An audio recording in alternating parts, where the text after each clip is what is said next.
107-year-old institution. I would like to welcome you all to Morehouse College.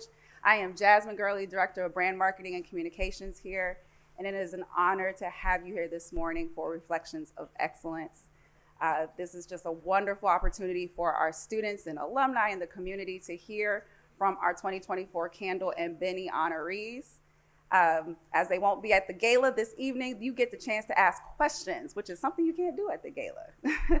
So please come with open eyes, ears, and hearts to hear their stories, capture the gems of wisdom that they're going to bestow upon us, and save your questions for the Q&A at the end. With that, I would like to welcome our president, Dr. David A. Thomas, to the stage.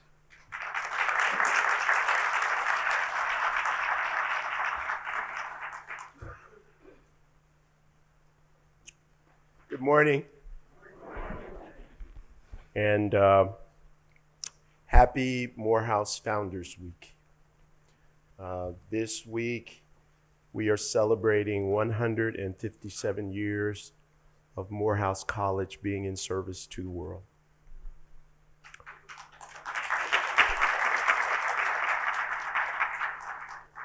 And for those of you who may not have been here before or heard me speak before, I always like to remind people where you are.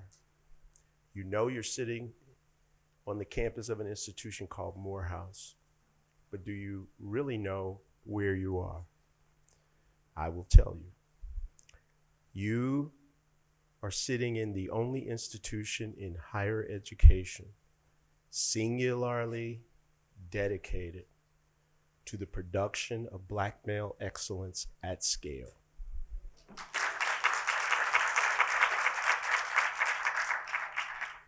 And so, as part of our Founders Week,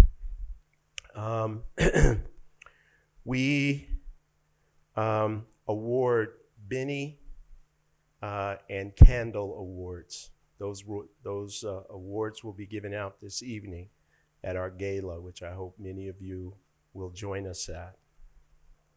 Bennie Awards go to Morehouse alumni who, as one of our famous graduates, Howard Thurman, once coined the phrase that Morehouse places a crown above the heads of its students and challenges them to grow tall enough to wear it. Our Bennie awardees, mind you, they are not done yet, but they have grown tall enough to wear the crown, and so we honored them. Our Candle awardees are individuals who are not Morehouse alums, but whose body of work and lives represent and amplify the values of Morehouse College. A disciplined mind, a search for excellence, to live a life of leadership and service. You will hear from these honorees today. They are trailblazers. Their conversation with us promises to be enlightening and inspiring. They are businessmen, artists, pastors, thought leaders, entrepreneurs who are proof that men of color, when nurtured, supported, celebrated, and given access to an education and developmental resources, can impact the world for the betterment of humankind. That is why this event is appropriately titled Reflections of Excellence. Excellence is what we are called to embody here at Morehouse College. And with the privilege of that excellence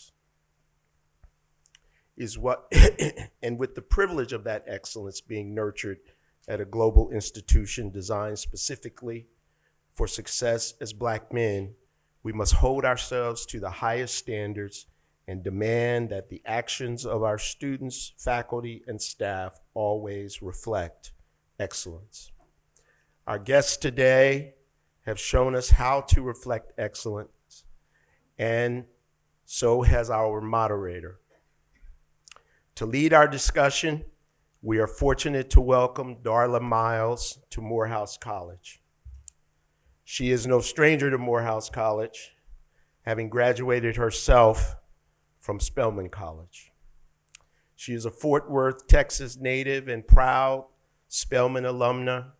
Darla Miles is an Emmy Award-winning reporter who has served as at the number one news station in the country, WABC TV Eyewitness News in New York City since 2009. She created and executive produced the documentary Set the Record Straight, the Jam Master Jay case, which has won 4 Telly Awards and 4 Emmy Awards. Darla has served as a fill-in anchor for ABC World News Now and America This Morning, as well as in reporting and anchoring roles at ABC stations in Augusta, Georgia, Raleigh, North Carolina, Dallas, Texas. Darla is fluent in Spanish and began her career in journalism at CNN on Espanol in Atlanta. Please join me in welcoming Darla Miles.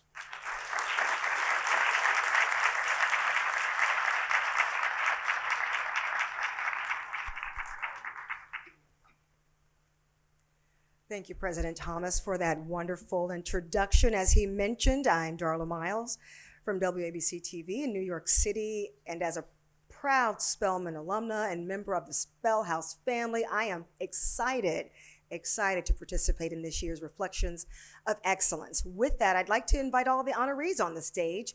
Please give them a round of applause, show them lots of love.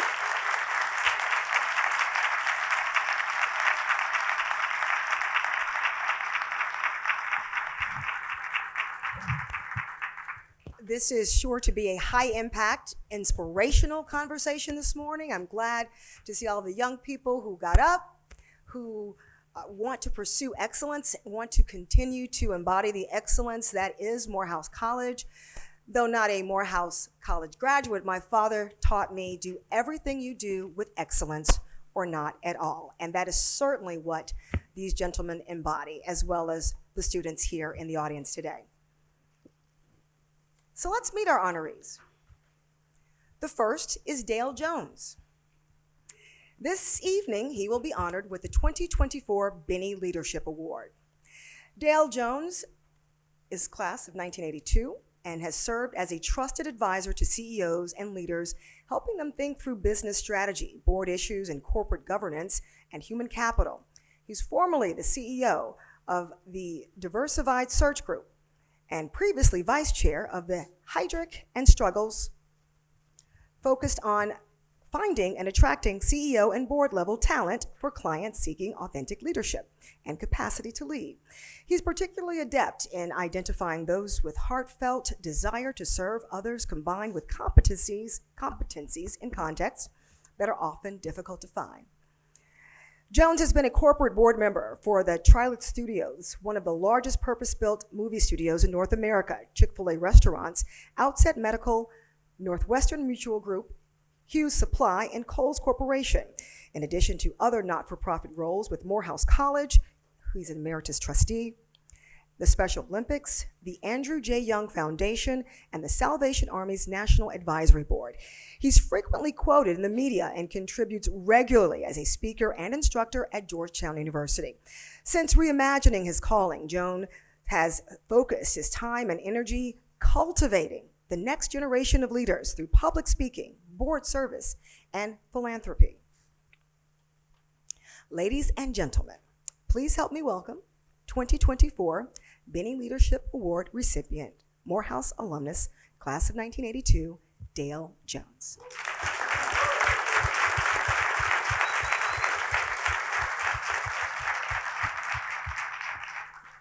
Thank you, Darla. It's a pleasure to be on the podium with you, particularly as a child of Fort Worth. We're both DFW, Dallas and Fort Worth, so it's good to have another Texan on the podium today. I'm pleased to be here. It's a long road from Dallas, Texas, where I grew up. My father was a shoe repairman by day and a janitor by night, and he raised 3 sons as a widower. Our mother died at a young age and left my dad a widower to raise 3 sons. My twin brother and I came to Morehouse many years ago, but it was not an easy road. We came to Morehouse just after a few years of losing our mother, but in our freshman year, my father became permanently disabled. And we weren't quite sure how our journey would be at Morehouse with a father who was sick, a mother who had just passed away, and we were trying to sort of figure out life. But I'll tell you, my first contact with Morehouse was really around high school. Someone took a group of students from Atlanta, from Dallas, where we grew up, to the campus of Bishop College.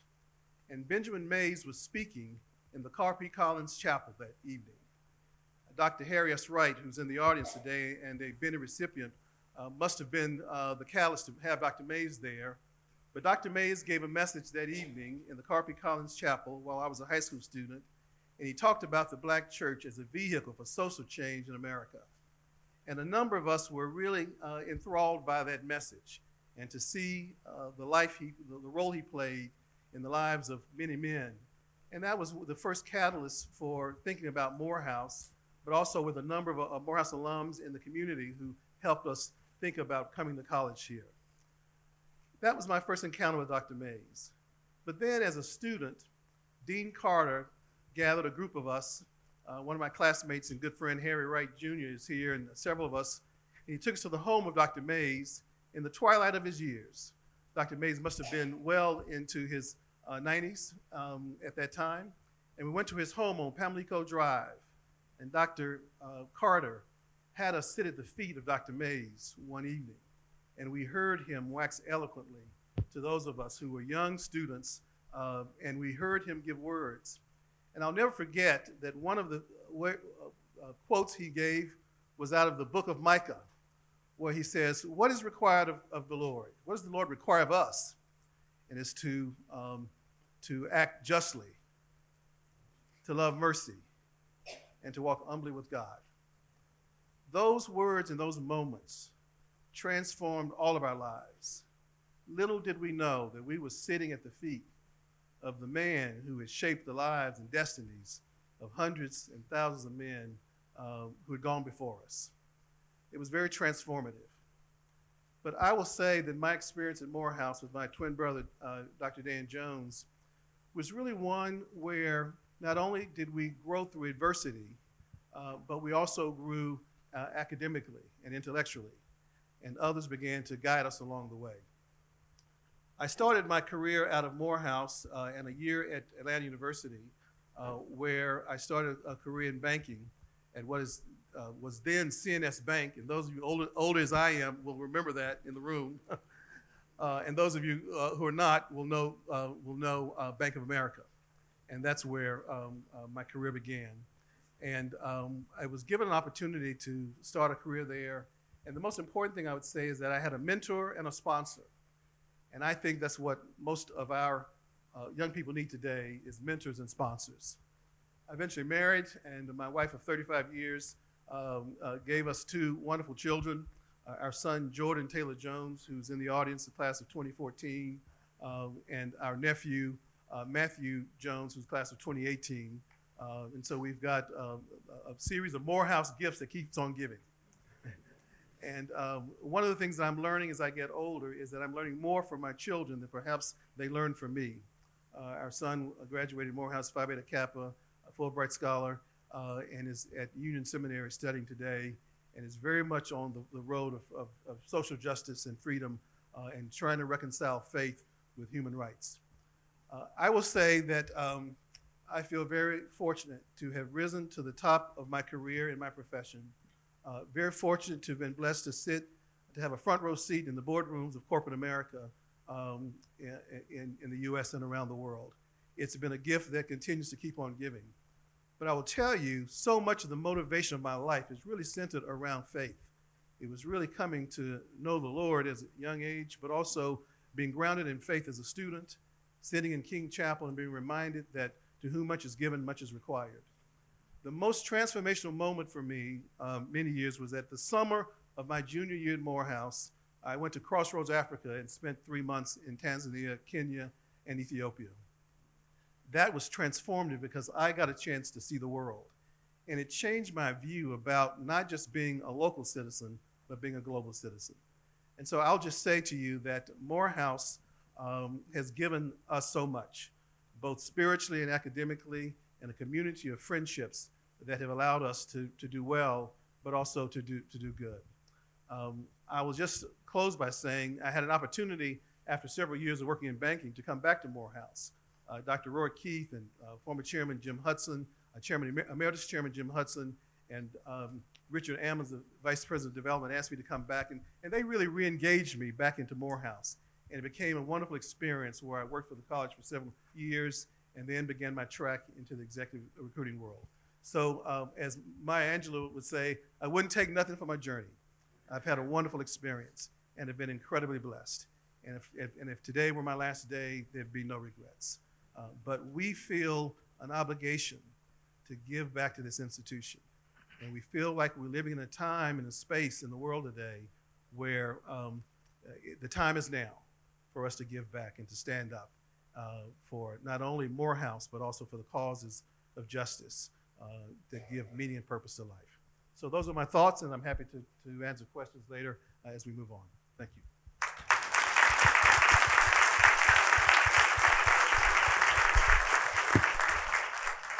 I just love these stories. Everyone has such a similar story, you know, in their route to an HBCU, Spelman, Morehouse, Clark, Atlanta, and we're going to have such an exciting dialogue, as I can already see. Now, our next honoree is an educator who answered the divine call to preach, Reverend Dr. Aaron L. Parker, class of 1975. This evening, he will be honored with the 2024 Bennie Service Award. Born in Canton, Mississippi, as the seventh of 7 children, Dr. Parker knew early on that God had a plan for his life. Dr. Parker has dedicated his life to enhancing the spiritual and theological understanding of accomplished pastors, preachers, and teachers. He became pastor of Zion Hill Baptist Church in 1994 after serving as the church's former youth minister. Dr. Parker's leadership saw the establishment of impactful ministries, including the Care to Love Outreach Ministry, music ministries, and the nationally recognized Rites of Passage program. Under his visionary guidance, Zion Hill experienced significant growth, reaching over 3,000 members. That's a lot. Dr. Parker led the church in deepening its community service through outreach ministries and support for the Zion Hill Community Development Corporation. He spearheaded the Rock Project, a $20 million building program that relocated Zion Hill to a 43.5-acre site in South Fulton County. In addition to his role at Zion Hill, Dr. Parker has been an associate professor of philosophy and religion here at Morehouse College for over 30 years. He's the author of several articles and holds leadership positions in organizations like the Concerned Black Clergy of Atlanta and the American Academy of Religion. Ladies and gentlemen, please help me welcome the 2024 Bennie Service Award honoree, Reverend Dr. Aaron Parker.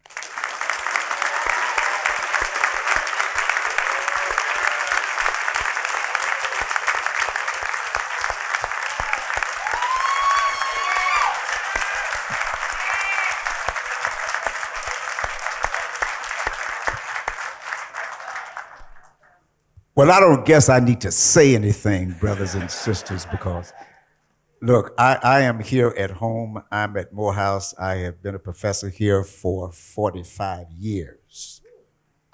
Yes.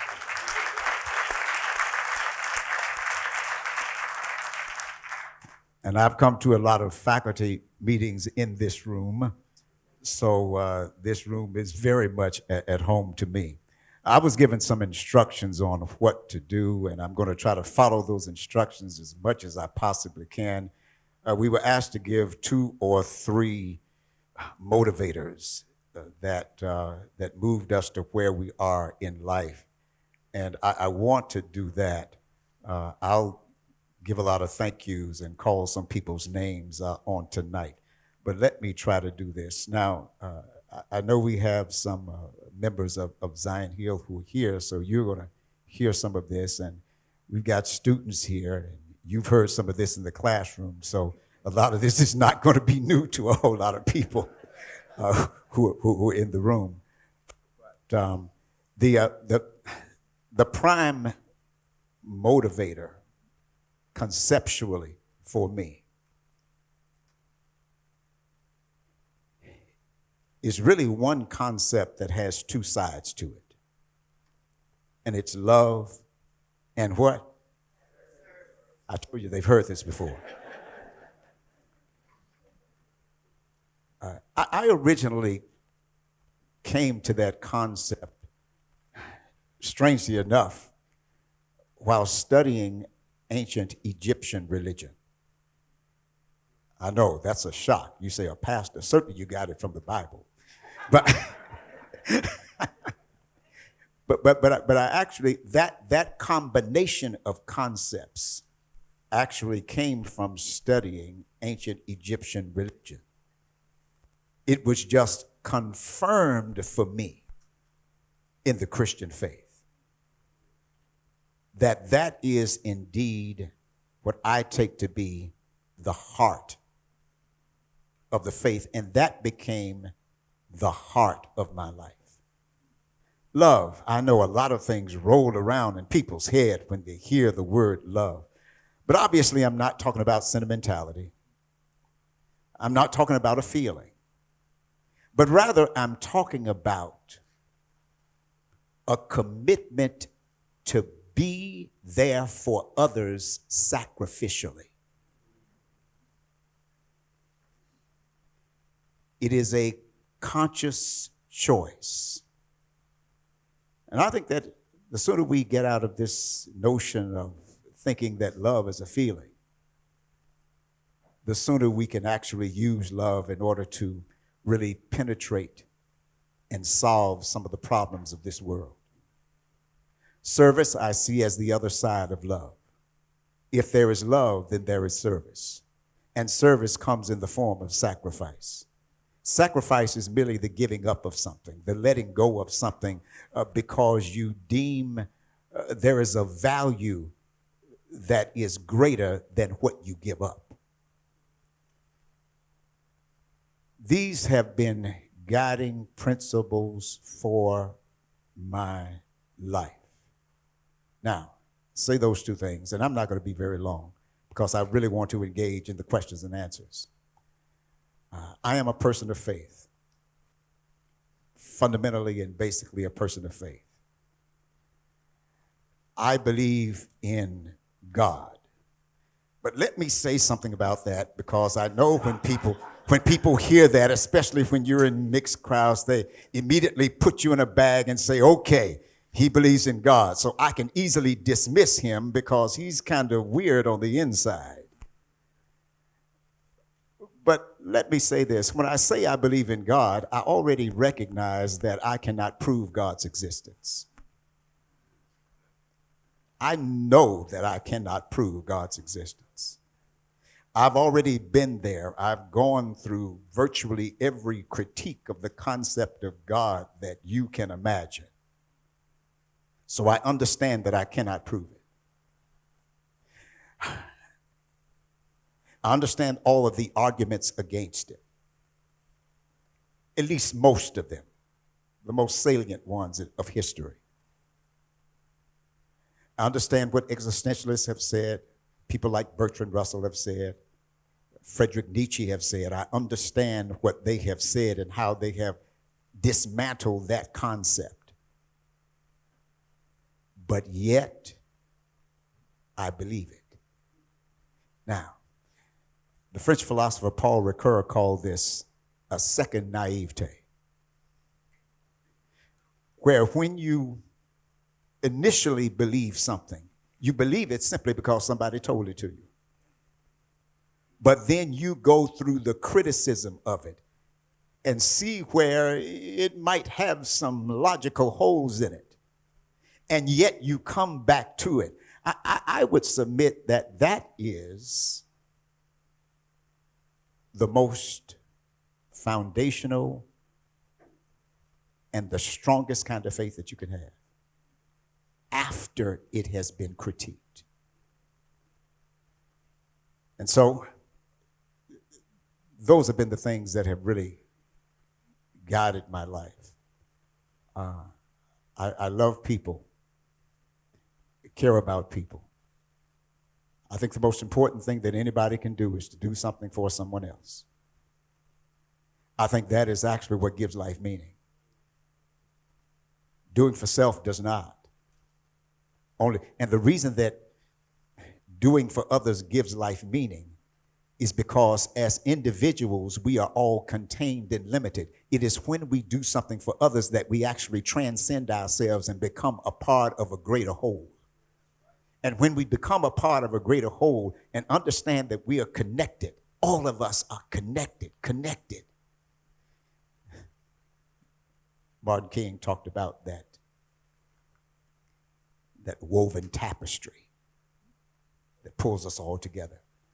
When we understand that we are all connected, that we are transcendent beings, that we can get beyond our individual selves, and that we can be there for others, I think that's what really, really, really leads to greatness. I'm not there yet, and I realize it. I understand it. Oh, but I'm trying. Thank you so much.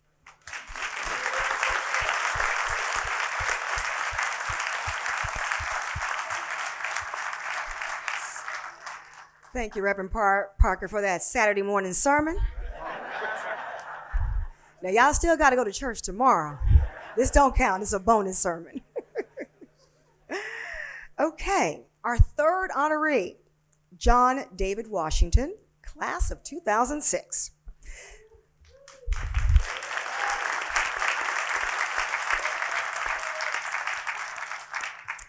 Tonight, John David Washington will be honored with the 2024 Bennie Achievement Award.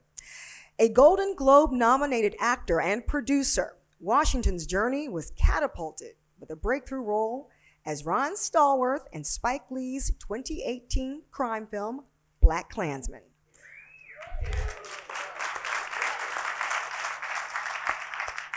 It might have been a Spike Lee joint, but it was really a Morehouse joint. And that role earned him a Golden Globe and a Screen Actors Guild nomination. Then in 2020, he showcased his talent in the film Tenet, he won then the Saturn Award for Best Actor. But while at Morehouse, back home, Washington played football for the Maroon Tigers before venturing into the professional arena of football. After college, he excelled as a running back for the United Football League's Sacramento Lions for over 4 years. John David Washington was born and raised in the Toluca Lake neighborhood of Los Angeles, California. Washington, the son of actor Denzel Washington, I think y'all may have already known that, always had an affinity for acting. He was a leading cast member of the HBO comedy series Ballers and continued to make a significant impact with leading roles in various films, including Tenet, Malcolm and Marie, Beckett, Amsterdam, and The Creator. Washington has even made his Broadway debut in the revival of August Wilson's The Pianist. Ladies and gentlemen, please help me welcome the 2024 Bennie Achievement Award honoree, Morehouse alumnus, class of 2006, John David Washington. Thank you. Gotta be honest, this is way harder than Broadway. Talking about myself, but thank you for that wonderful introduction. It's such an honor to be joined by these wonderful men who've accomplished so much. I feel that I'm always a student, still learning, and it's funny being back here. This great sense of identity that I have, walking back on this campus and knowing that the strength and the power I've gotten from this experience, my Morehouse experience, that I can carry on to every set. It means so much, and to recognize it again, being here is such a blessing. Now, I'm from a family of preachers, principals in the education, obviously artists, as you've heard. So it's always about the communal experience. And whether it's prayer, praise, whether it's entertainment, doing it together, and the connectivity and the power of doing these things in numbers, I think it's very important. So when you're talking about being in service, that's how I feel every time I step into a role. I'm in service of the character. I'm in service of the story. I ask God to let me be a vessel for his energy and his whatever he wants to say through me to the audience. And I pray for that every time I step on the stage and onto the set. And I think that's a very powerful thing, to remove yourself, the ego of it, and let God happen in the magic or whatever you want to call it that happens between action and cut when the director yells that. It's funny, like being an athlete, I was an artist masquerading as an athlete. I really wanted to be an actor the entire time. Due to some identity issues, I chose football for being able to grab my identity by the hands and control it. Morehouse helped me with that. Morehouse let me be myself. Morehouse embraced the fact that, yeah, I'm related to somebody very famous, but I'm my own person. And I'm showing it on the field, even though we didn't win very much. It was still appreciated by the student body at large. But those years were very important for me.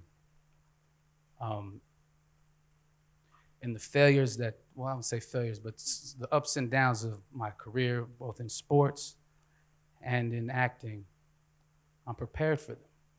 I'm prepared for them because of the experiences I've had here. When I walk on sets, I don't get to see many people that look like us, aside from a Spike Lee set. So I always carry that with me, those experiences. It was such an important moment when I stepped on campus coming from Toluca Lake, California, where there's a lot of artists that, again, don't look like us. So being surrounded and insulated in that same experience as a community, I gained so much confidence from that. And that's what a lot of acting is all about, is the confidence. So I'm so grateful to be here, to be honored. And the career that I've had, as you said, I'm going to keep going. It's funny, there's a saying, I can't remember exactly where it came from, but it goes, amateurs practice until they get it right. Professionals practice until they can't get it wrong.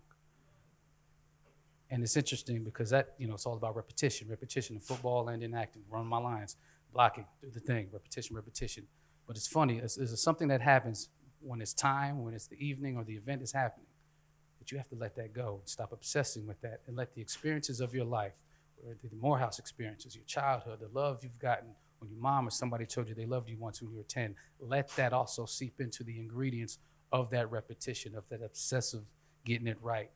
And it graduates to, instead of getting it right, getting it true and getting it truthful. And that's what I'm on the constant chase of, truthfulness. In my experience, in my career, I'm so grateful to God that he's allowing me to have the opportunities to chase that truth. And God willing, one person, maybe even two, are moved by something that I was in and moved enough to do something in their community that can actually help us move forward. From their motivation came from a experience or a communal experience they had in one of my films or on stage is my nirvana. So thank you.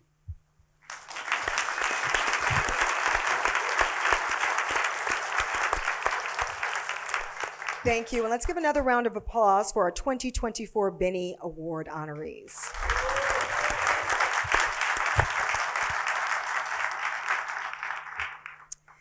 Our fourth panelist this morning is Raymond McGuire, president of Lazard.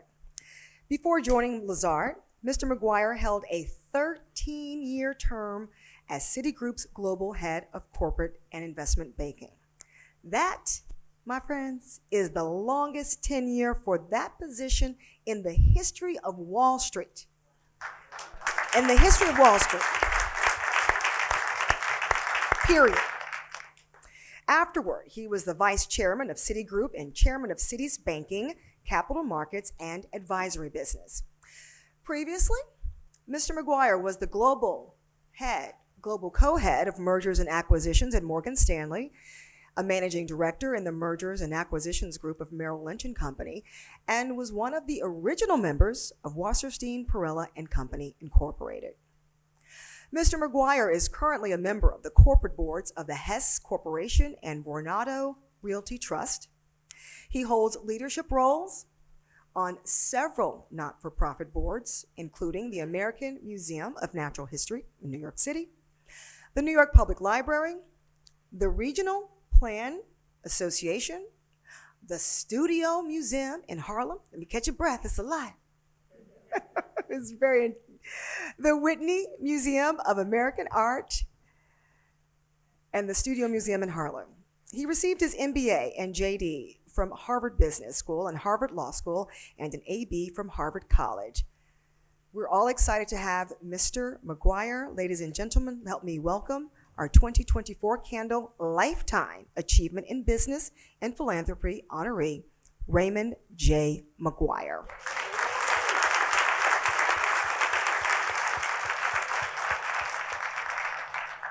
Thank you for such a flattering introduction. I'm not quite certain where I am. I don't know if this is a Baptist convention. This is Kojic. I've heard a testimony. I've heard a sermon, and when Reverend Doctor got introduced, the congregation stood up.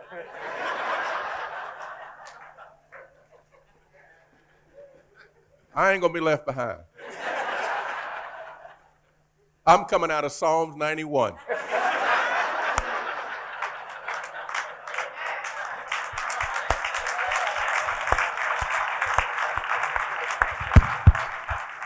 I've been in that secret place.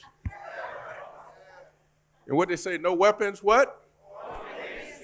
Shall do what? Reverend Doctor, is that okay? Take your time. We say, take my time.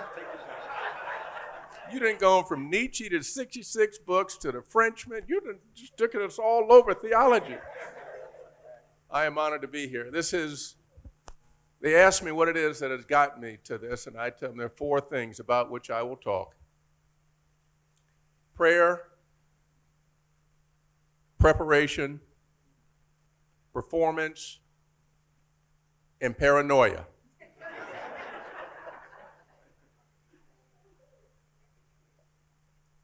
And I'm also reminded that they say give unto Caesar what is Caesar and give unto God what's God. So let's talk about Caesar because they've talked about God. Prayer, as I said, this has been a walk of faith. I come from a town called Dayton, Ohio, Midwest.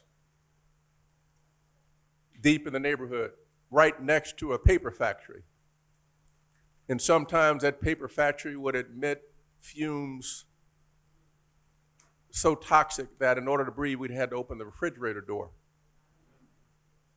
Raised by my single mother and my grandparents. My mother finished high school and sometimes had to work 3 jobs to make ends meet for me and my 2 brothers. My grandfather, 3rd grade, learned how to read by reading the 66 books. My grandmother, a missionary. I left home, I got bused to school in the early days of my education. And then in the 11th grade, there was a teacher who said because I had a 4.0, I was president of the school and I averaged 28 points per game playing basketball. She said, if you're good as they say to you, I want you to go test yourself against the big boys and girls in the East. I took a Greyhound bus around New England by myself, looking for the big boys and girls in the East, and landed at a school called the Hotchkiss School in Lakeville, Connecticut.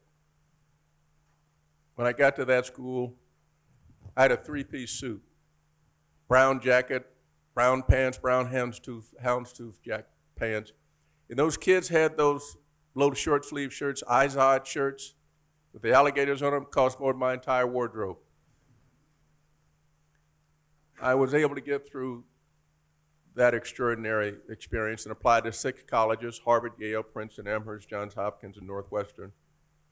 I was going to be either a doctor or a lawyer, a doctor influenced by a television character by the name of Ben Casey, lawyer influenced by a television character by the name of Perry Mason.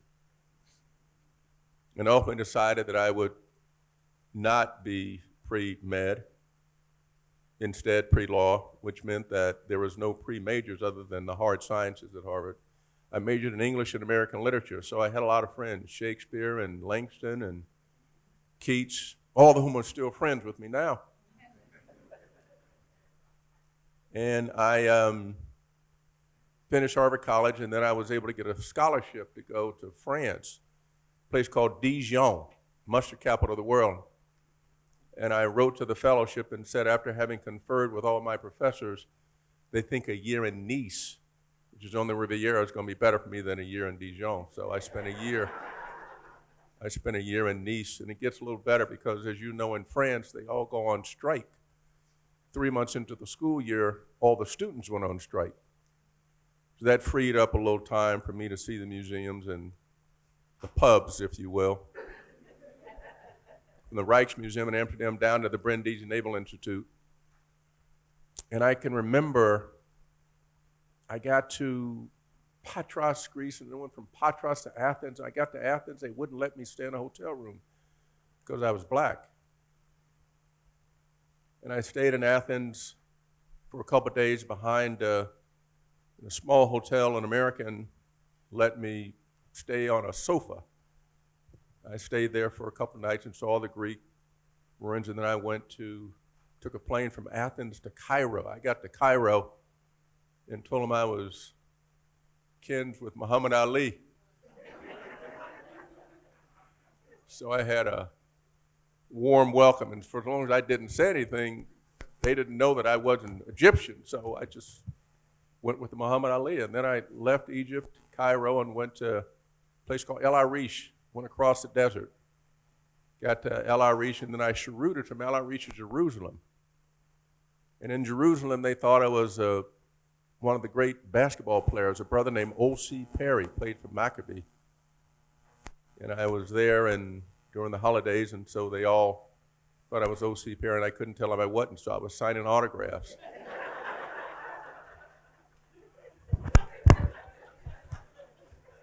Today, I have not told them I'm not O.C. Perry, so y'all see that brother say it's a brother perpetrated. And then from there, I started my career, Harvard Law School, Harvard Business School, in Harvard Business School. And I got introduced to the world of investment banking because there was a student in my business school section who asked if I were interested in investment banking. And I said I could get interested. And I interviewed with a firm, the First Boston Corporation. They said, we want you to come back for a cocktail party. And the cocktail party was being held at the Ritz-Carlton Hotel. And if you grew up as I grew up, just driving by the Ritz-Carlton was a big thing, let alone go inside the Ritz-Carlton. So I went inside the Ritz-Carlton to the cocktail party, and I, popped the top of a beer, and it was in a small room, and then I get introduced to a much bigger room, and all of the people from First Boston moved out of the room except for one. He turned the back of his chair towards me, and he said, you got 5 minutes, shoot your best shot. I said, well, what would you like for me to say? He said, I don't know, you got 4 minutes and 45 seconds. And I'm thinking, I'm from Dayton, Ohio, I'm from the neighborhood, and this boy is all up in my grill now, so it don't really matter what I say because I don't know anything about this job. I said, listen, Harvard College, Harvard Law School, Harvard Business School pride themselves on taking the cream of the crop. I pride myself on being the film off the top of the cream. Okay. He said, we got half your business school class interviewing for 2 summer associate jobs. Why you? I said, well, in the heat of battle, it's better to have me on your side than have me against you because somehow I'm going to find a way to win. And that started my career on Wall Street. This September will be 40 years. That's prayer. Preparation is, once I'm there, I get seduced by having 3 Harvard degrees. And so I go into these meetings and I think I can answer the question with one or two sentences. And I found that I was not prepared. And I can remember being on the phone with a person who headed in the CEO, and he asked a question about some material that I'd prepared, the model. And the numbers on page 3 didn't sync with the numbers on page 7, didn't sync with the numbers on page 17. And he said, Ray, what happened to the analysis? And I said, well, it's the model. And the response was so many expletive deletives that I can't in any way, especially in this congregation, tell you what my response was, but I almost got fired. That happened on more than one occasion. I was heavily relying on those 3 degrees and didn't think that I had to be prepared. Well, I had to be prepared. And so notwithstanding the insignia that you get from this extraordinary university, do not get it wrong. As the great philosopher Omar said on The Wire, there's a game out there. You either play or be played. And so that's preparation. Performance is when you get in the game, and the camera is going, there is zero margin for error. Zero margin for error. Notwithstanding how many degrees and how much preparation you have to perform. And if you don't perform, then what gets introduced into the conversation is what I call the but clause. And that but clause is, he's great, she's great, but. And what they really think about you is what happens after that but clause. So don't get seduced by all the things they tell you is going well. Listen to that on which they tell you you can improve, because that's what they actually think about you. Prayer, preparation, performance, and the last one is don't believe the hype. Do not believe the hype. Paranoia. Somebody's always trying to take your lunch money. And unless you understand that, and unless you understand that you're only as good as your last performance, stellar as it may have been, still a game to be played tomorrow. And unless you recognize that the level of scrutiny that exists on this, the darker hue, the beautiful darker hue, which today has gotten that much higher, then unless you come with that mindset, you're going to be in the side road, and very few people recover from that side road. And the other thing that you have to recognize once you have perfected all of those 4 is a thing that I have come to appreciate, because there was no audience like this in the world of finance when I started. There was nobody with whom I could go and have lunch. Their shoulders on which I stood. I've known 4 presidents of this university, learned from each of them. I've learned from and stood the shoulders of one of the great men of the world named Walter J. Leonard. I've learned from one of the great men of the world who was the confidant to Martin Luther King Jr., Clarence B. Jones Jr. And what you recognize is once you're able to break through that glass ceiling, then you become a construction worker, which means you got to build a staircase for the next generation to climb. The work is not done. We need to continue to build that staircase. As I look at the leadership of this extraordinary university, my long-standing friend, Chairman of the Board, Willie Woods, built a staircase. President Thomas, when he was at Harvard, built a staircase. And each of these gentlemen in their testimony has talked about a staircase, one way or the other. I'm honored to be in this crowd, in this congregation. Been a walk of faith. Psalms 91 got me here. And like my mama said, the Shumanite woman said, all is well. All is well. Thank you.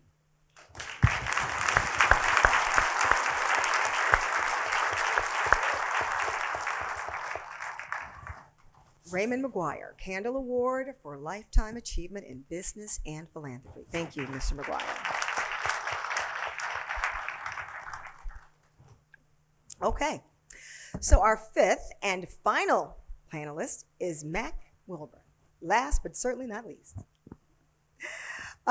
He is being honored with the 2024 Candle in Entrepreneurship and Philanthropy. Now, Mac Wilburn has been the owner and president of Mac 2 Incorporated, a quick service restaurant management company since 1971. Currently managing franchises like the Atlanta Bread and Bar, Baja Fresh Mexican, Famiglia Pizza, Phillips Seafood, Popeyes, and Rejuice It at Hartsfield-Jackson International Airport. Wilburn is also the managing partner of MJW LLC, overseeing Coca-Cola vending machine locations throughout the city of Atlanta, throughout the Atlanta airport since 2004. His commitment extends to angel investing, where he focuses on startups with potential for strategic growth. Recently launching the McKinley Mac Wilburn Jr. Legacy Foundation, Wilburn aims to transform and inspire underserved communities in arts, culture, entrepreneurship, and financial literacy. Hailing from Magnolia, Arkansas, Wilburn's journey began with a job at Jack in the Box. 1971, he and partner Brad Hubert became one of the first minority franchises for McDonald's in Atlanta. So from working at Jack in the Box, on to McDonald's. After 21 years, 4 McDonald's restaurants, they sold their operation in 1992. His diverse career includes roles with Paradise Midfield Corporation, the Rouse Corporation, and Service America Corporation. In 1996, he became an Olympic licensee for the Atlanta 1996 Summer Olympic Games. He has received numerous awards, including the 2011 Corporation of the Year by the Atlanta Business League and the Atlanta Business League Hall of Fame inductee in 2016. Ladies and gentlemen, please help me welcome the 2024 Candle in Entrepreneurship and Philanthropy honoree, Mr. Mac Wilburn.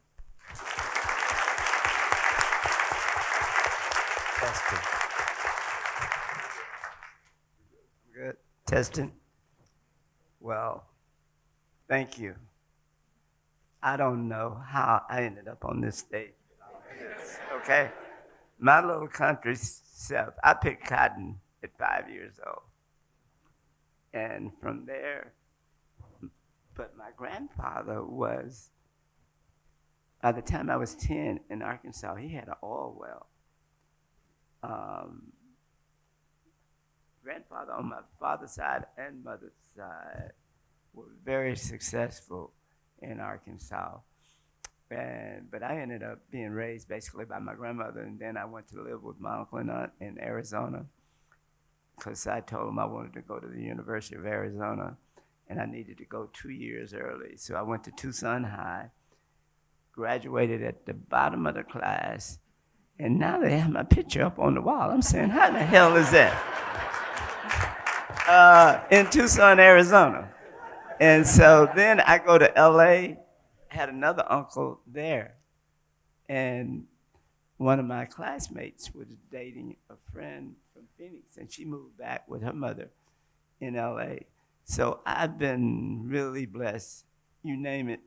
I mean, and that's how I found what I wanted to do after I didn't do well in school. I fell in love with fast food. I was working at Jack in the Box on Manchester between Avalon and Central Avenue. And then after that, I looked around and I said, what is the #1 franchise in the world in hamburgers? And it was McDonald's. At that time, McDonald's were not letting us in. And so after Martin was assassinated, there was a preacher in Cleveland, Ohio, that Reverend Rabbit. He went to McDonald's and asked them about letting blacks own restaurants. He said no. Ray Kroc said no. So Reverend Rabbit burnt down one store. And Ray Kroc said, okay, I get it. That's how the McDonald's, so I was the number 8 black McDonald, along with my partner, Brad Hubbard, here. And we had a choice of here, Philadelphia, and Boston. We chose Atlanta. And we opened up in West End June 15th, 1971. And I've been in Atlanta. And my partner met Maynard. Maynard had a law firm with Patterson, Jackson, Parks, and then Franklin. And so we hired them to become our lawyers. And that's how I got to know the city politics and the people in the city through that law firm. And from there we grew to another, I had up to 4 McDonald's. And then I was partnered with a guy, Parodies, because I wanted to be in the airport. And when we opened up retail, but I was still doing my food thing on the streets. And after getting in the airport, and I'm one, everybody up here is blessed, but I'm the best. And let me tell you why.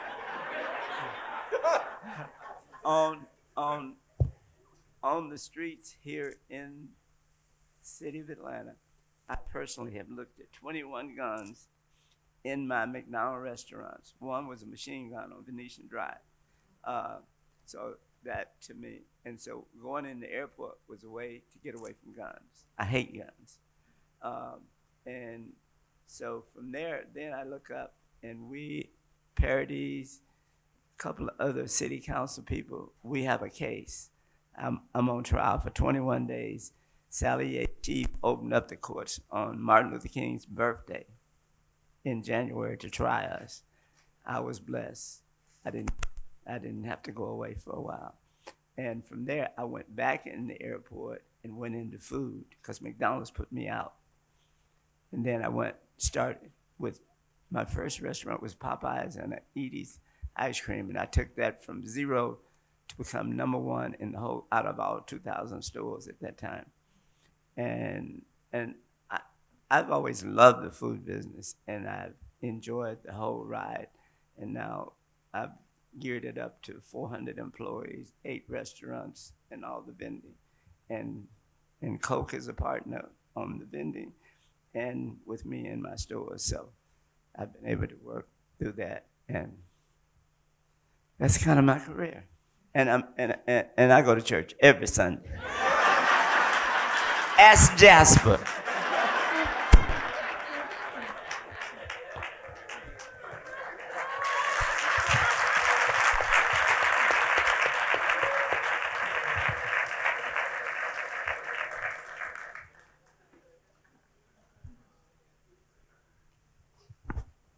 Wonderful reflections of excellence in business, philanthropy, the arts, entrepreneurship.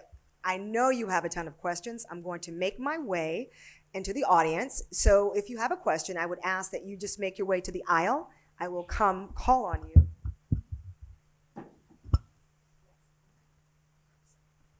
So, okay, here are the ground rules, okay? Just like football. Okay, for the rules out there. 1 question per person so we can get as many people in, please. No questions or commentary. We just want to make sure we get as many inspiring stories and many of your questions answered as possible. So first of all, tell me, what is your name? Are you a student here? What class year are you? And what's your major? Yeah, so my name is Osiris Jackson. I'm a junior economics major with a math minor. I'm from Houston, Texas. I may not get a chance, but I do want to thank you guys for speaking to us. I speak for a lot of people here that don't have successful stories from fathers and uncles and people like that in your life. So to see black men like you who have achieved and are here to answer our questions. I was just talking to my guys yesterday. We really appreciate you. So thank you. My question is for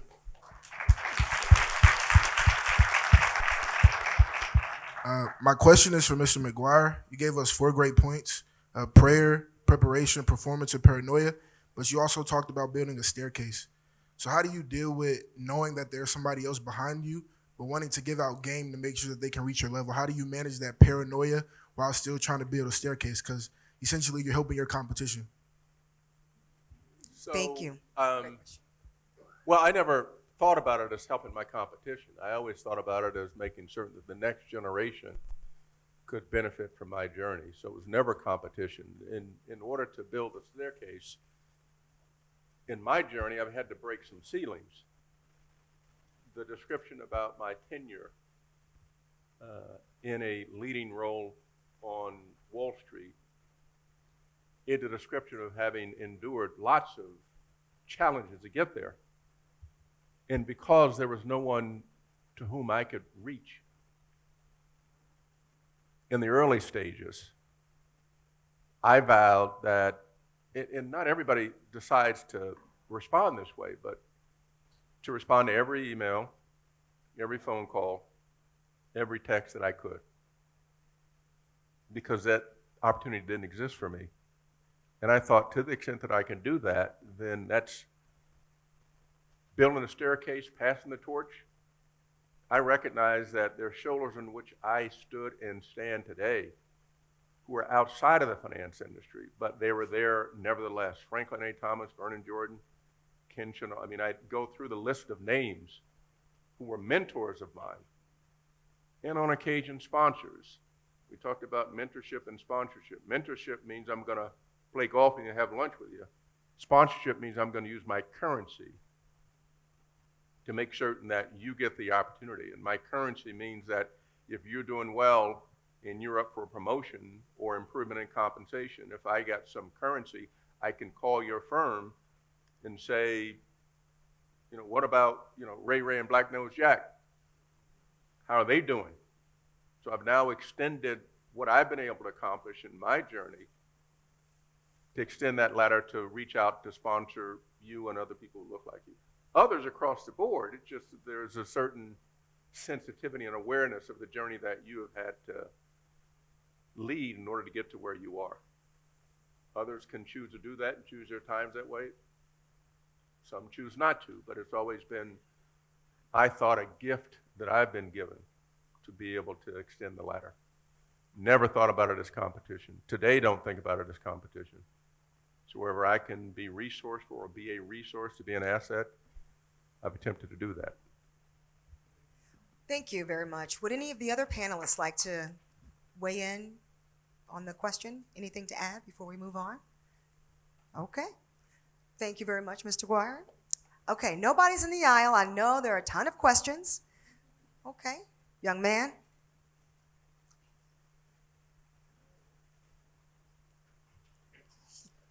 Okay, tell us your name, what your major is, and what is your class year? Yes, ma'am. My name is Michael Phillips, junior business finance major from Suffolk, Virginia. Thank you all for being here today. My question is for Mr. Wilborn. I always knew I wanted to be an entrepreneur since the 10th grade when my dad made me get my first job. And I want to become a franchise owner one day because I love Chipotle and I want to eat there for free. So my question is, for an aspiring entrepreneur, what would be some brief advice on how to get started into becoming a franchise owner? Okay, Thank you. testing. Just like I did, I went in and worked in the business, learned it from the inside out, outside in, and then from there, like my first store, I paid all my bills myself. I wrote the checks and then passed it on to my CPA. So if that is that way, when you get a franchise, you will already know and understand it. Thank you very much, Mr. Wilbur. Would any of the other panelists like to add? I'm going to ask this every time because there's such a wealth of knowledge and these young people have access right now, so I want to make sure they take advantage of that. Does anyone else have a question? We actually have another microphone over here. We want you all to line up behind this microphone because we actually want to be able to see your wonderful, young, energetic faces. How you all doing? Once again, thank you all for being here. My name is Jevian Gudger. I'm a senior political science major from Washington, D.C., and I currently serve as a political campaign consultant in D.C. But this question is for Brother Washington. I appreciate you mentioning the fact that you felt like you had to mask what your true passion was. So for brothers on campus and just young Black brothers in general, what advice do you have for them on a day-to-day to deal with that and deal with the pressures of maybe people or parents or whoever wanting something for them that they don't want?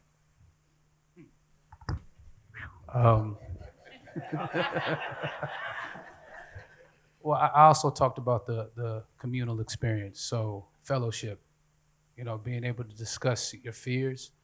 And I think like more than ever in 2024, when I was in school, it's more encouraged to talk about your insecurities and fear amongst your peers. I think that's very important to build that fellowship and that brotherhood, to know that you're experiencing the same kind of paranoias or whatnot, and put your energy into whatever it is you want to do. Go like so football. I knew, even though I wanted to act, I knew if I go as hard as I can, the satisfaction will come out of it, knowing that I will get love or recognition for what I'm doing on the field, not for any kind of inheritance or any kind of association from a name. I mean, literally, I had the football helmet syndrome. I love the fact that I could wear a helmet and not be recognized. I could just, who was that guy on the field? Who was it? I mean, at the time, our jerseys didn't have last names. Maybe I've upgraded now, but so that so I just had this concentrated effort to go as hard as I could in this particular thing, knowing I wanted to act, but this was like God had put this on my plate, so this is what I'm gonna have to do and attack it right now, ferociously. Like I said too, knowing what we know now and how open or how encouraged it is to communicate your feelings and insecurities, I wish it was a little more so in those days. So I highly recommend doing that amongst people you trust that are going through the same things you're going through. That's something that your folks or the OGs can't necessarily understand. Thank you, brother. Thank you. Hello. Tell us your name. Hi, Nadine Duplessis Kearns. My husband is from the legendary class of 1994. And we are raising two young men. They are 20 and 16, and hopefully the second one will be class of 2029. Wanted to ask, this is my favorite part of coming to Founders Week. I feel that we get a master class in all things that we all need. I wanted to ask your reflection on manhood. What is it that you thought about being a man would be like, and what do you think about it now, and what would you say to the young men of today about how they see themselves as young men? And who is that question directed to? Oh, anyone. Okay. Would anyone like to raise their hand, volunteer to take that one? We haven't heard. All right, it's time to preach. It's time for church again. I'm going to resist that stereotype after a while, but that's okay. I'll wear the label. I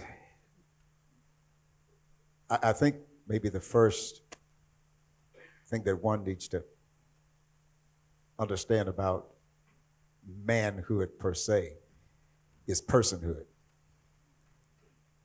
That is, first of all, you're a human being. And you're a part of a human family. Because you are a part of a human family, you have both a responsibility for yourself and a responsibility for others. And coming to understand and come to grips with how you are going to act out that responsibility in your life is what I think one of the things that constitutes what it means to be a man. In the day in which we live, I actually do shy away from defining manhood in a certain way. Let's be real. Some of the traditional ways in which we have defined manhood are no longer applicable. So I think if we get the personhood question dealt with, the manhood question will follow. Thank you, Reverend Parker. Next question, young man. Tell us your name and your major. Thank you all for being here today. I am Alan Dunnigan, a senior finance major from Cincinnati, Ohio, on the pre-law track. And I more so have an affirmation for Mr. Washington. Mr. McGuire, you spoke about how you were heavily influenced to choose a career based off television characters. And Mr. Washington, you have mirrored that same thing for me. Watching your work in Ballers have just influenced me to be a sports agent. And I just want to say that you're really living in your purpose of being a vessel through God, and you really touched me. I just want to say thank you for that. Thank you. I want to speak to that real quick because that's so important to have representation that looks like you, sports and in the entertainment business, PR, agents. I think that's very important. So thank you for that.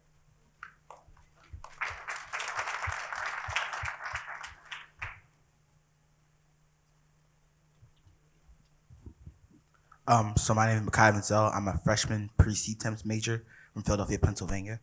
And my question is directed to Mr. Washington. So as someone who plans to change my major into something unrelated to film, how do you believe your experience at Morehouse shaped your perspective on the film industry and the roles you take? How did my experience shape my your perspective on, like, as someone going into the industry? going into the industry? Well, I was so in deep cover being an athlete. It's interesting to think about that now. I think a part of it, and I spoke about it earlier, the experiences of different people that look like me from different parts of America kind of shaped. I was already doing character work then, character studies then, stories then, developing in my spirit because of all these different people from different walks of life. And I'm student right now. I'm learning, right, even today. And I love to read, I love to research, but I'd rather listen and learn from the experience and the wisdom of people that have lived it and done it. So I found that influence my artistry every day in my interactions with professors. I had a professor, Doc White, history of the blues, and just like thinking about how he conducted his course, learning about the chillin' circuit and rhythm and blues back then. That's going to influence a character I play now. Sometimes it has already in a period piece. So all these experiences from different people, I take in, journal it or whatever, it's stored somewhere, and know when to use it. Now, I knew to use it later when I decided to break out of my shell and become an artist, but I kept those in me. I kept all those experiences with me, still do. Thank you. Thank you for that question. I know this line's going to be a little bit longer than this. Don't be shy. Come on up. Hello, my name is Ezekiel Rab. I'm a junior economics major, Chinese minor from San Diego, California. My question is for Dr. Parker. As someone who's up and coming, like myself, how important is it to look back on your accomplishments, even if you don't feel like you've accomplished much?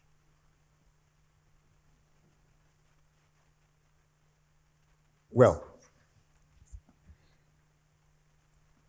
I think it's important to examine yourself in life.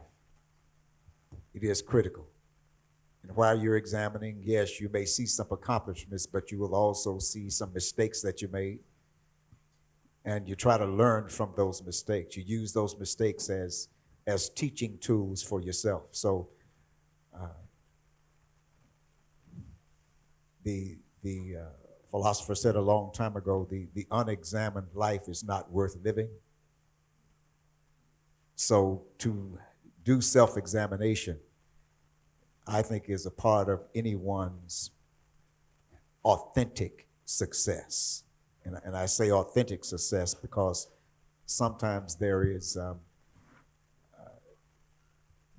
shallow form of success that is only a facade. It's what's on the outside. The question is are you a success when you go to bed at night and you're just with yourself? So doing that kind of reflection, I think, is of utmost importance.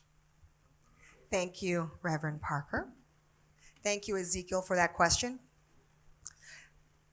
Hello, good morning, good afternoon. Good afternoon. Hello, everyone. My name is Trayvon Henderson.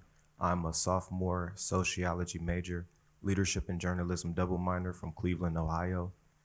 And my question is, and it's proposed to anyone on the stage, but as we talked about faith earlier, how do you make sure that as you're going and being put into more leadership positions, how do you maintain your faith and not allow it to be a back burner as you're excelling through your career?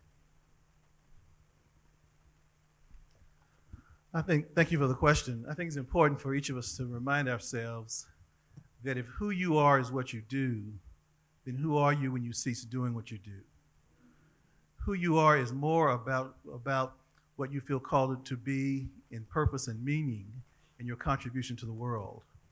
And so it's not just about being a student or being a student at a certain school or being an analyst or a researcher. And so I have found that my faith is the lens in which I view the world, but it's also that which grounds me and allows me to be firm and anchored in that which really matters. And so I think it's important for each of us to know is that at the end of the day, there's something more than just the job or the school or making money. It's about my commitment to give back and a contribution to a larger purpose. And so faith has always been at the forefront of my life, but I'm reminded that regardless of the success, what am I called to do and who am I called to be at the end of the day? Thank you. Thank you, Trayvon, for that great question. You know, let me also say, we've all said this is a walk of faith. At the end, when you transition and potentially get your crown, I'm guided by what I want them to say. And if you ever get to this point, then you know that you have achieved that which you were set out to achieve. And I want them to say, "Well done, thou good and faithful servant." If they can say that, then I'm going to be all right. And so I lead my life with that as a guidepost. Let me say you knew I was going to say something about faith, right? Yeah. Okay. Let me say one thing, and I want to look at it from the other side. I actually take faith as a prime motivator and shaper of who and what I am. It is not a compartment of my life. It is that upon which I ground and base my life. And everything grows out of that faith.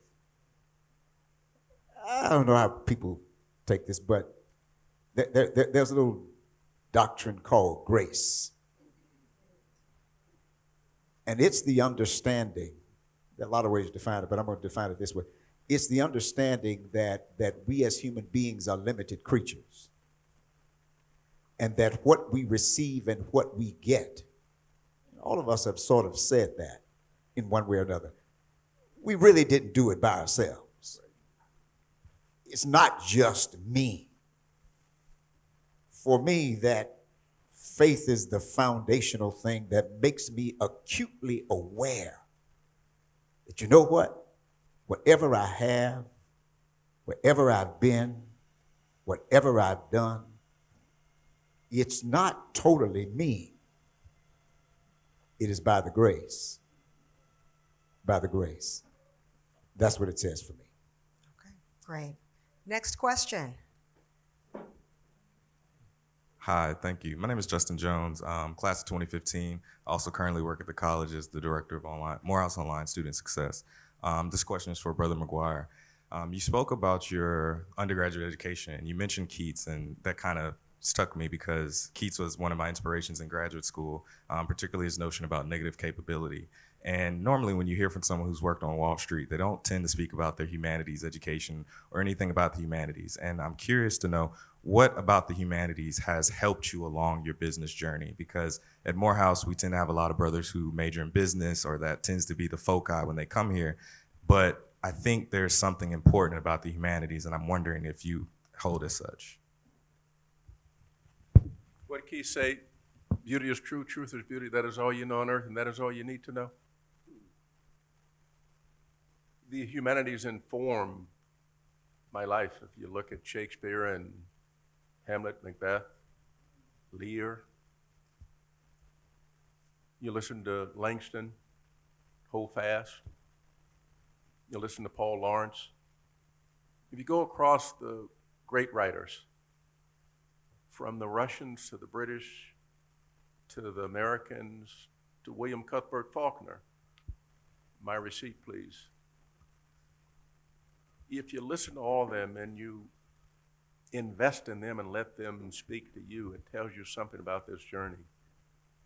And so while I have the utmost respect for the hard sciences, I think for us and for me, my journey's been heavily informed by those who've been with me, as I said from the outset, the Keats and the Shelleys and the Shakespeares of the world, because they allow me to be cross-cultural. They allow me to code switch. They allow me to interact with different cultures around the world.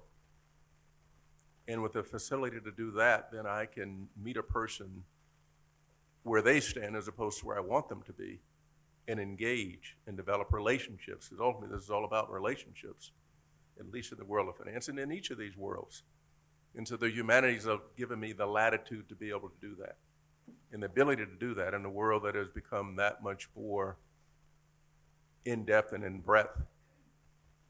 It gives you the ability to engage. In Hollywood, the fact that he goes through and knows the characters and study the history of acting and knows how to invest himself in a particular role that engages us. The facility, the capability, the talent, the gift to be able to do that, for me, is informed by my relationship with the humanities. Thank you, Justin. Great question. One of the things that the former CEOs of Goldman Sachs have said to me, Hank Paulson and Lord Blankfein, one was an English major and the other was a history major. And they said what they like about Morehouse is that Morehouse men come from a liberal arts background that bring perspectives beyond just the specific discipline in which they're operating in. And so it's a beautiful thing at Morehouse that our young men are getting the experience beyond just the hard areas of their concentration, but are learning about other areas. And both of these CEOs have said that's what is the distinctive about Morehouse men has been for them over the years. All right. Hi. You're up. Good afternoon, everyone. My name is Noel Bodie. I'm a junior computer science major from outside DC. And my question's for Mr. McGuire and Mr. Wilburn. So I founded a food inequity startup here in the AUC that operates from 9 p.m. till 3 a.m. every day. And it was born from the need of accessible and affordable food for AUC students that don't have access because the cafeteria is closed.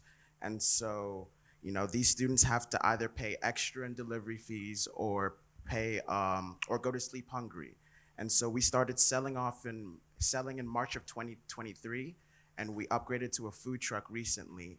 And my question is, how do you choose a sponsor? What criteria do you look for? You were talking about breaking the glass ceiling and building a staircase, right? What criteria do you look for, and how necessary is it to get to that next level? Thank you.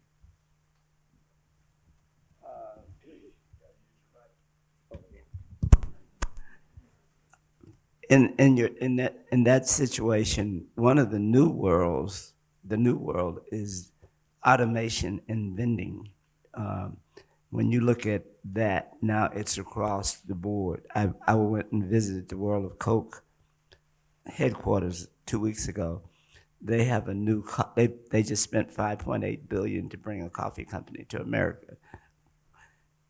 There's a new machine that they showed the group I was with that you'll be able to take your phone and dial, and your coffee will be ready when you get there. And you put a code in, a cup of coffee will come out.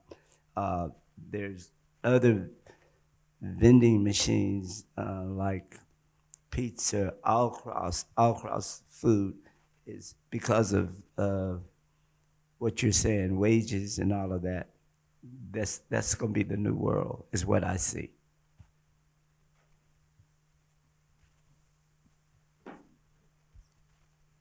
Mr. McGuire, did you have anything to add to that? Because I think he...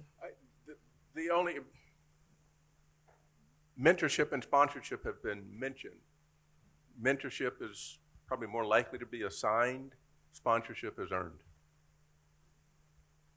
And you will find those who are prepared to be your sponsor once you have demonstrated that you can actually perform. And once you've demonstrated that you can perform, if you go into Mr. Wilbon here and asking him to invest in your startup, he's going to know some sense of what your vision is, what your track record is. And the more you can demonstrate that you've executed on a vision, the more likely he is to give you a bit more time. If you come and say, I got an idea, and you don't have anything behind that idea, he's limited in the ability in his time, in his ability to commit to you time, because he can't sit there and develop your idea for you. He'll spend time. He'll spend 5 minutes. You want him to spend 5 hours. 5 minutes, 5 to 10 minutes is going to be mentorship. 5 hours is going to be sponsorship. All right, thank you. So before we get to the next question, I want to make a last call for anyone who would like to present a question to this distinguished panel. Otherwise, we're going to cut it off so that way we wrap the program on time. But if you have any questions, this is your last call to line up. And whoever lines up last, that will be the last person that we ask a question to. So this Morehouse College in the maroon sweatshirt, that's our last question. Okay, go ahead, young man.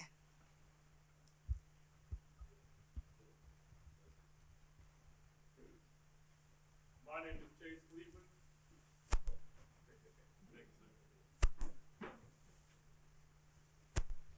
Cleveland. My name is Chase Cleveland, freshman business finance major from Conyers, Georgia. Gentlemen, first I want to acknowledge that it is an honor to address you all today, and it is especially good to see you again, Mr. Wilburn. I hope to talk to you again after this event. My question is for Mr. McGuire. Can you please speak more on what you meant by you're only as good as your last performance?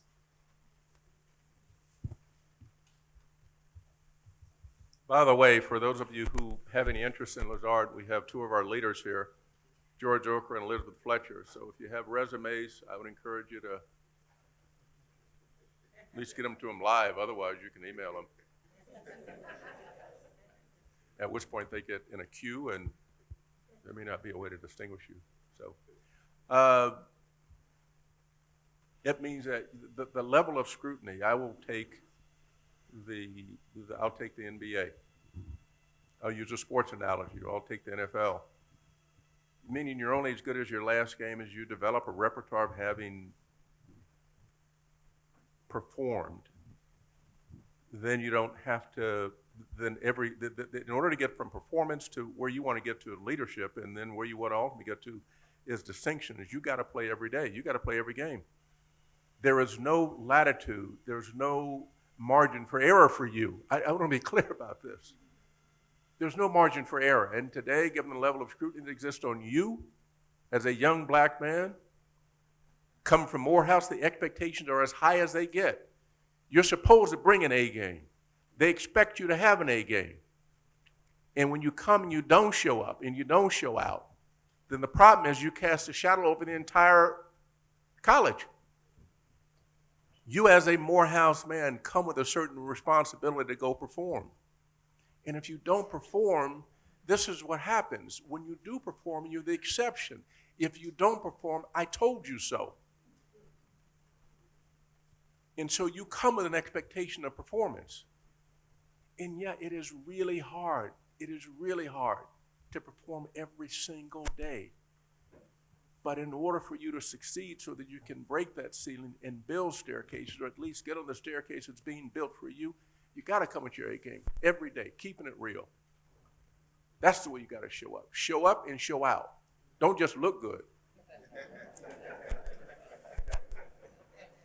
And speaking on that, I feel completely unaddressed. I saw Brother Day with his pockets going the wrong direction. He had on a three-piece suit and a turtleneck, and I think I got to go to my designer to get some new gear. But anyway, did that answer your question? Thank you, Chase. Great question. Great question. Okay, up next. Good afternoon. My name is Andre Mathis. I'm a mathematics major from Tifton, Georgia, class of 2014. I wanted to say thank y'all so much for the wonderful panel. Very sensational and very eye-opening. But my question is directed towards Mr. Jones. I wanted to know, you mentioned in the end of your speech that mentorship and then also sponsorship were very important. Upon graduating, I launched a successful catering company, but I want to, know what was your criteria when selecting the mentorship and the sponsorship so I become an investment and not another bill?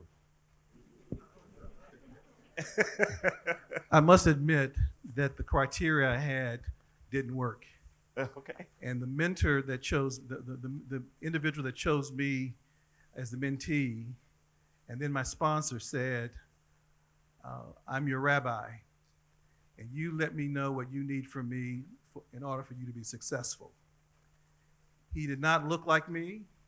He was not of the same political persuasion nor faith tradition, but he said, I'm your rabbi, and what do you need of me, and what can I do to help you get to where you need to go? And so I had a criteria that I just had to sort of ball up and throw in the trash. And that mentor allowed me to succeed him as the managing partner I was in banking, and then he recruited me out of banking into the executive recruiting world. And he allowed me to succeed him as the managing partner for Atlanta and the southern region of the firm. And so I had a mentor and who became a sponsor, and he essentially gave up his role for me to step in and to give leadership. And so I say, you can have a criteria, but don't hold too tight to it, because somebody else may show up that wants to invest in you that may not look like you, may not think like you, but they want to help you be successful. Thank you. Thank you, Andre. So this is what I'd like to do as we're getting closer to the end time. I would like everyone in line now to go ahead and ask your question, and we'll give the panel an opportunity to answer them all at the same time, so that way we make sure we wrap up at 1 p.m. So you still get to say who you are and talk on the microphone. We're just going to ask them all at one time.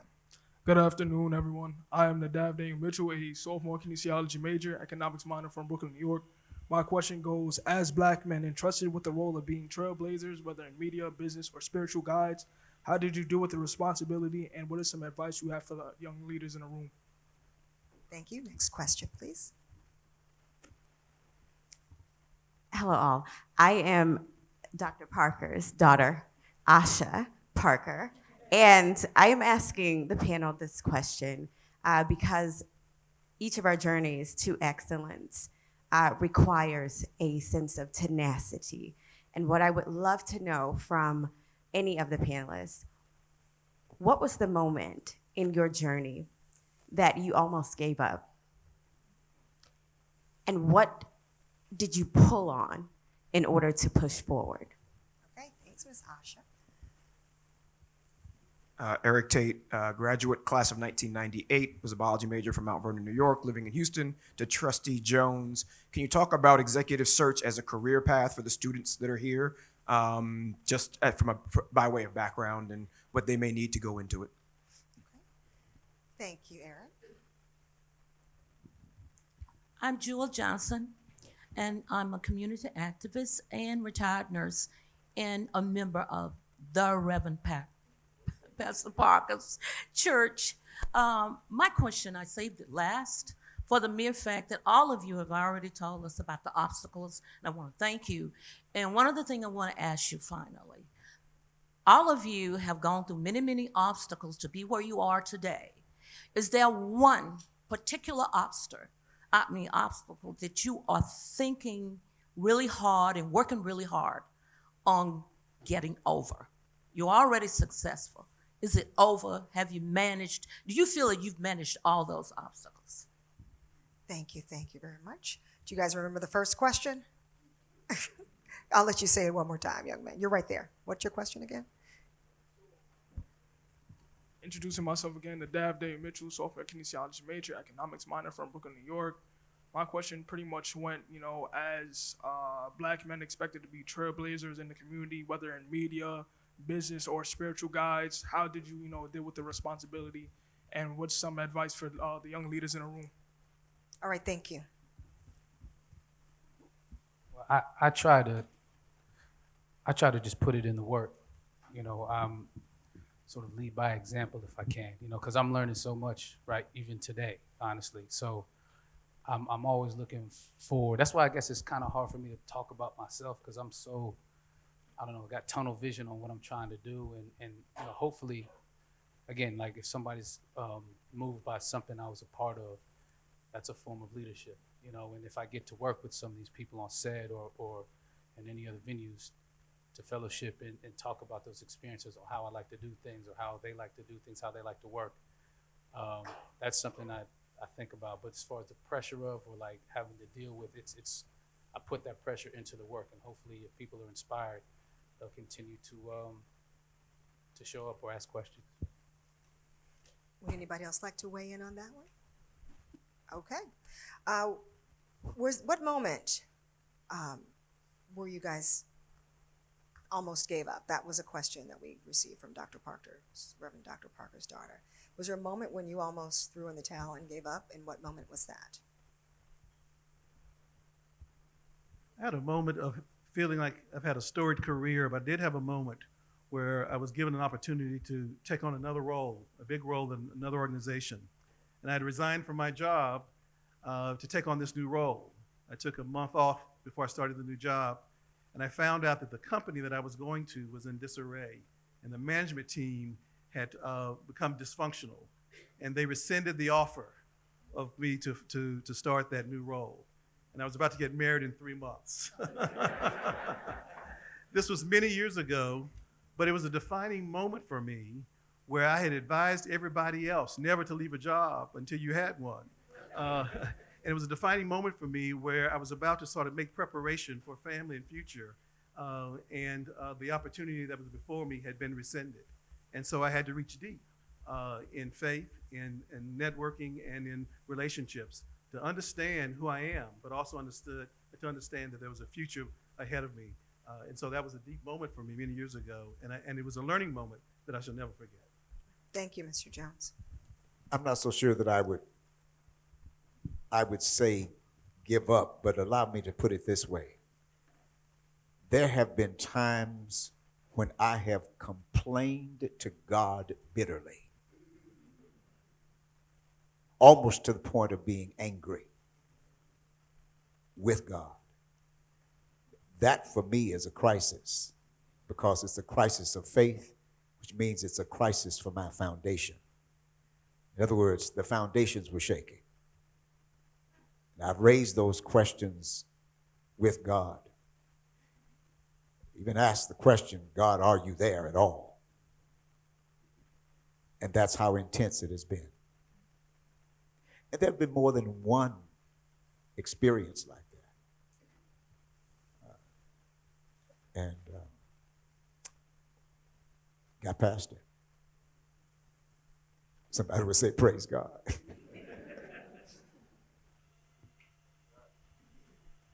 Okay. I never had the luxury of ever contemplating giving up, just given the background. I never had a plan B. And always in the back of my mind, and sometimes it comes more forward, I can remember my granddaddy. And we used to have that old turntable, 78. And there was a record album by James Cleveland. And that song, I Don't Feel No Ways Tired, come too far from where I started from. Nobody told me the road was going to be easy, but I don't believe he brought me this far just to leave me. And that always is there in my mind, representing the people who raised me and the sponsors I've had. And I will echo, most of them don't look like me. And the opportunities I've been given. So I embrace the role that I've been gifted with, to have been on this journey and to be a construction worker now as I think about it. I'd never had the option to give up, notwithstanding just how difficult the journey. And neither, quite candidly, do you. They're going to have emotional challenges, yes, but by virtue of being a student at Morehouse College, you've been gifted a certain right of leadership. And that right of leadership gives you certain currency in the world, given the expectations that exist today because of the imprimatur of this extraordinary college. I'm not certain if you have a plan B, but if you do, scrap it. Because the world is waiting for you. Bring your A game and only plan A, right?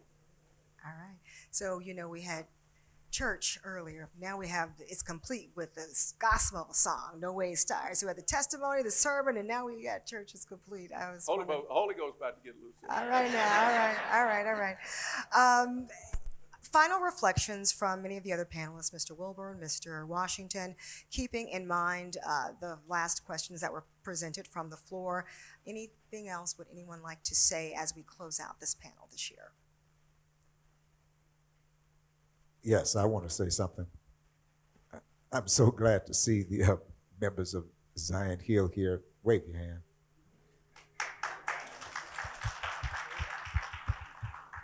And I have so many members of my family here. And I'll call you later on. But family, wave your hand. That includes my wife for 45 years, Sheila. Mr. Wilburn, would you like to close us out with any other words of wisdom?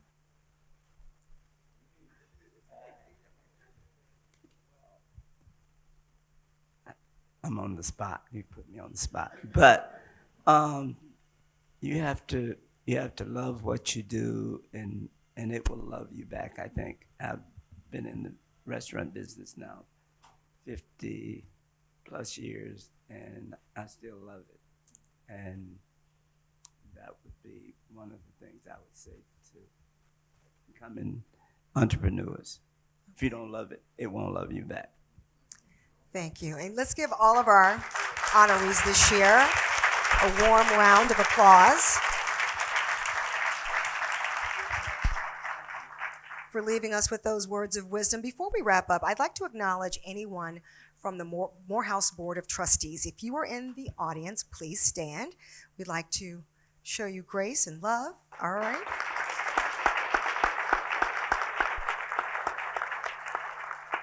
Do we have any former Bennie or Candle honorees in the audience? We'd like to acknowledge you as well. Please stand.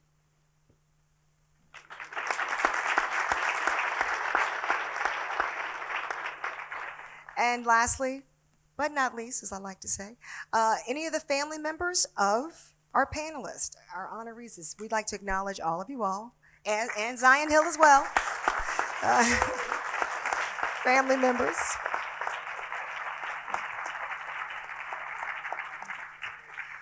Well, it has indeed been my honor and my pleasure to moderate this high-impact discussion, inspirational stories that will be fuel for your soul on your journey to excellence and leadership. I'm Darla Miles. Thank you so much for coming to this program this morning. This concludes it. Have a wonderful day.